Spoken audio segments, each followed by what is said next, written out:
ఓం సాయిరామ్. అమ్మ, మీకు muscular pain ఉందా లేకపోతే న్యూరలాజికల్ పెయిన్ ఉందా ఎలా తెలవాలి?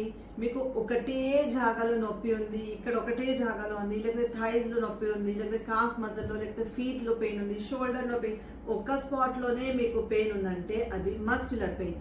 ఇంకా అది రెస్ట్ తీసుకుంటే రిలాక్స్ అయిపోతే ఆ పెయిన్స్ పోతుంది. మూమెంట్, బాడీ మూమెంట్ ఎంత ఉంటే కూడా మీకు పెయిన్ మళ్ళీ తొందరగా రాదు.